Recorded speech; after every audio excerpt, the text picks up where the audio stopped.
மாயராணி கதைகள் பகுதி 18 ரஞ்சனியும் ரகசிய குகையும். ரஞ்சனி, ராகுல் மற்றும் அபிகிளி இப்போ நேராக மெடிசினல் மெலிசா வீட்டுக்கு போகிறாங்க. அந்த வீட்டை சுற்றி மூலிகை தோட்டம் இருக்குது. அங்கே நிறைய மருத்துவ தாவரங்கள் வளருது. வீட்டுக்குள்ளே போன உடனே அங்கே முழுவதும் மந்திர குப்பிகளால் நிரம்பி இருக்கிறத பார்க்குறாங்க. மெடிசினல் மெலிசா தன்னோட கையில் வச்சிருந்த 2 மந்திர குப்பிகளை ஒரு பெரிய பானைக்குள்ளே போடுறா. தன்னோட கையில் நீல நிற மந்திரக்கோலை எடுத்து அந்த பானைக்குள்ளே ஏதோ மந்திரம் சொல்லி தட்டுறா. அதில் இருந்து வந்த புகை மனதை மயக்கி புத்துணர்ச்சி வர வைக்குது. இதில் ரஞ்சனி, ராகுல் மற்றும் அபிகிளி அசந்து போகிறாங்க. இதை பார்த்த மெலிசா, நீங்கள் எதுக்காக இங்கே வந்தீங்கன்னு கேட்குறா. அதுக்கு ரஞ்சனி, உங்ககிட்ட மந்திர மருந்துகள் மற்றும் மூலிகைகள் தயாரிக்கும் வித்தைகளை கற்றுக்கணும்னு சொல்கிறா. இதை கேட்ட மெலிசா, நீங்கள் மனிதர்கள், உங்களால் இந்த மாய மூலிகைகள் பற்றி கற்றுக்கொள்ள முடியாது. மேலும் மேலும் எனக்கு நீங்கள் மாணவர்களாக இருக்கிறது ரொம்ப கடினம். அதுக்கு காரணம், நான் ஒரு கண்டிப்பான ஆசிரியர்.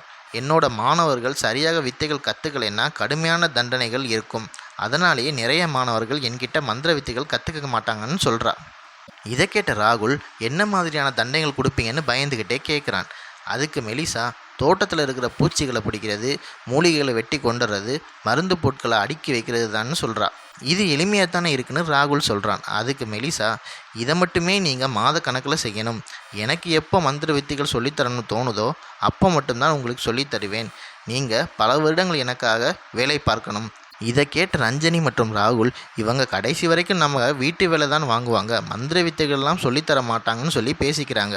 மேலும் மெலிசா கிட்ட, நாங்கள் இங்கேருந்து போயிடுறோம், வேறு ஆசிரியரை பார்த்துக்கிறோம்னு சொல்லி வருத்தத்தோடு போகிறாங்க.